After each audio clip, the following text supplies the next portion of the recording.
What's the best diet for 2019? Well, you know what? Before we get into that, I was sitting on my couch the other day, watching some basketball. Saw Steph Curry hit 3 after 3 after 3. Then Klay Thompson hit 10 threes in a row. That was crazy. I could probably do that. Probably do that in my sleep. Anyway, I was watching basketball, and then I saw, it came to me. Each year, there's a new diet trend, and everybody goes and tries it out for themselves. And what happens? Haven't people discovered this thing called logic? The word diet says die in it, which means eventually this diet is going to die. The next year, they're going to repeat the same thing. They're going to come at us with more diets and more diets. And then the next year will be the same thing. It's a cycle, guys. Don't you see it? The people who are coming out with these diets are secretly experimenting with us just to see what happens.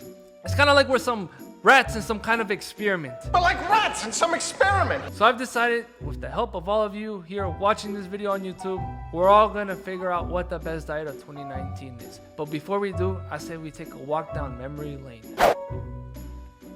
Now I know what you're wondering. You're probably asking yourself, Brian, did you just drive an hour just to be able to grab this shot and be able to say that you walked down memory lane? Stay tuned till the end of this video and I'll let you know. So what am I talking about going into the past? I'm talking about going back 10, 20, 30 years into the past and telling you guys what were the top diets during these times.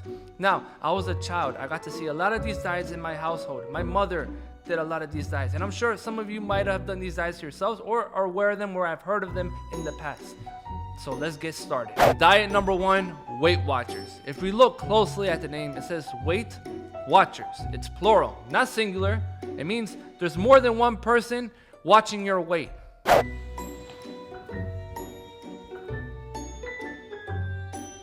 Guys, did I lose weight? I've been looking at your weight. Based on it, you have been losing weight. 10 pounds to be exact. Hey, he actually gained weight. Why are you telling him he lost weight? I have 2 Weight Watchers and they can't make up their mind. Why do we need Weight Watchers watching our weight? Why can't we just watch our own weight? You know what the problem is with that? If we watch our weight every single day, we're gonna be considered orthorexic. Why should it matter what the number on the scale is? If we feel good in the inside and the outside, it should be more than enough. Unless you're a boxer or an MMA fighter, then this doesn't apply to you because they're always trying to make weight. They're always drinking water, dehydrating themselves, doing a whole bunch of crazy things. Diet number 2, the Cabbage Soup diet. What am I supposed to do with this? You need to be a NASA scientist to get inside that thing. And it became a diet? It's crazy. I do know one thing. The purple cabbage does have more antioxidants than the white one. Interesting fact. Number 3, the South Beach diet. Now, come to think of it, I think my mom did this diet because we had a book at home that said South Beach Diet. But I'm not sure if she actually did it. Maybe she did because during that time we were eating a lot of plantains and beans. Come to think of it, Miami, South Beach, there's a lot of Cubans, rice and beans, plantains. It's very common. Maybe I even did that diet. But you know what? LeBron James even went to South Beach. So I'm gonna take my talents to South Beach. He only lasted a few years in South Beach. Then he ended up back in Cleveland. So from the looks of it, that diet isn't sustainable. And now he's in LA. He's probably a vegan now. And diet number 4, you guys are probably not gonna believe this. And you're probably gonna ask yourself, do I have to wear a diaper while I do this diet? You might have to. It's the baby food diet. I'm not coming up with this stuff, guys. I went online, I found this was an actual diet. I'm not sure why people are doing it, but come to think of it, I think I know why. The older you get, they say, you start acting like a baby. And they also say the older you get, you start losing your teeth. So, hence the baby food diet. Now, is it sustainable? Well, I say we try each one of these and see if it actually is or not. First one, apple, oats, and cinnamon. It's like applesauce. Pears and kale. You gotta get your greens. This really does taste bad. Bananas and strawberries. This one's actually pretty good. Can't go wrong with fruit. Bananas and sweet potato. Who would ever make a mix like this? Oh, it's not bad. I don't even taste the sweet potato. And sweet potatoes by themselves. No bananas, no fruit, nothing. It smells like Thanksgiving. No wonder babies are always crying. Who would ever come up with this? This is a quick side note to all the parents out there. If you can't eat this yourself, how do you expect your babies to do it? Go in the kitchen and make some real food. Diet number 5, the keto diet. Where do we even start? You might have heard about it at the grocery store, maybe at work, at the hair salon, at the barbershop, maybe even at a family reunion. And at the family reunion, your aunt starts mentioning it. Oh, have you tried the keto diet? And then your mother's like, yeah, I've done the keto diet. And then you happen to go to the bathroom. You pop out your phone, you're sitting down, and automatically an ad pops up and it says Keto Diet. How did they know what we were talking about prior to going to the bathroom? You know, sometimes I feel like they're listening to our conversations. But how do we wrap our head around the idea that eating more fat helps us burn fat? Since when did 1 + 1 = 3? I don't understand. And what's up with people in the bad breath, aka the keto breath? By the way, I have 3 videos on the keto diet if you want to check them out. And diet number 6, the grapefruit diet.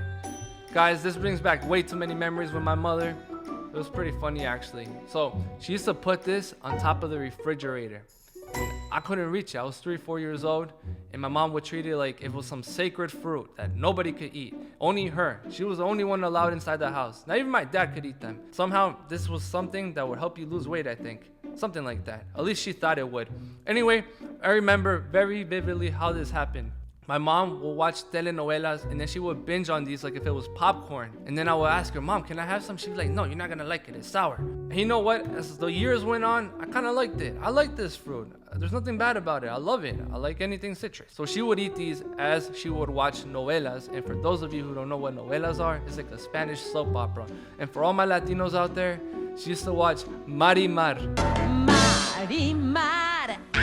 If there's one thing I remember from this diet, is the way my mom used to eat the grapefruit and how to cut the grapefruit. Let me show you. So you can't cut it like this. You can't cut it like this. It has to be like this.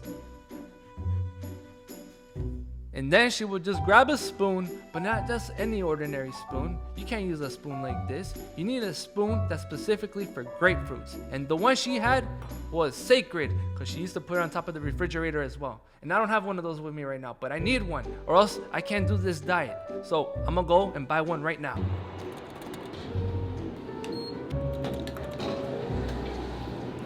You see guys, I was not lying. These actually do exist. Grapefruit spoons. Let's see if we go test these out. All right guys, we're back home. I pre-washed the spoon because these are dirty and full of germs. I'm not gonna put my mouth on those, so I washed it already. Relax, take it easy. I did wash it, don't worry. So this is the way my mom used to eat her grapefruit. She used to use a spoon like this one. This one's especially for grapefruits. As you can see, it has like kind of like that stuff that knives have on the cutting edge. So this helps you dig in, because a normal spoon, it can't do that. So let's try it out. Dude, this like squirts everywhere.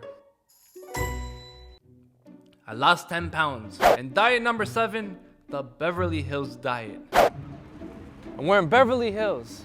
But you know what? I don't see anybody dieting here. All I see are tourists. Let's go back home. And last but not least, the Celery Juice diet. Now I know, it's not a diet, but I felt like including it anyway because I know a lot of people are doing this based on the amount of views I got on my last video. Now, is it sustainable? I would say it isn't, because sometimes you go to the grocery store, you can't even find celery. And if you find it, due to the law of supply and demand, the price has gone up even more than the Dow Jones on a good day. You know what we should have done? We probably should have invested our 401k in celery, and we could have been swimming in money right now like Scrooge McDuck. We would have been retired, taking it easy, no worries. But you know what? It's a coulda, woulda, shoulda type of moment. Cheers.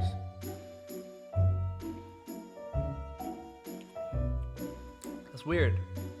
I didn't grunt today. Alright guys, I hope you guys enjoyed this video. I know I didn't answer the question of what's the best diet for 2019, but what I did show you guys was what not to do. Let me know in the comments below what you guys think the best diet is, because in the beginning I did say we're all gonna do it together. So I need your guys' help. And whichever comment gets the most thumbs up, I'll probably even do a video on that diet and I'll try it for 7 days if it's different from how I normally eat. And if you guys want to have an idea of how I normally eat in a day, well, it's something like this. I like to drink vegetable juice. I like to drink my smoothies. I like to eat plant-based. It's around 90%, I would say. I can't really calculate these things. I don't know how I would, but if I were to say around 90%, because I do have eggs probably like maybe once a week, maybe even less. Also have sardines maybe every other 2 weeks. It just depends how I feel, guys. Like if it's cold outside, I'll have warmer foods. If it's warmer outside, I'll have colder foods. It all varies. Like my I just listen to my body. That's the key, guys. That's the key to success. And talking about the key to success, they don't want us to subscribe to this channel. They don't want us to like it, and they don't want us to share it. So what are we gonna do? We're gonna do the opposite. DJ Khaled. All right, guys. I'll see you guys in the next one. Peace out. If you stay tuned till the end of this video, it's because you actually want to know if I walk down memory lane. Well, you just saw, I did. And look, my car's right there. So, yes, I did drive an hour just to get this shot. Dedication.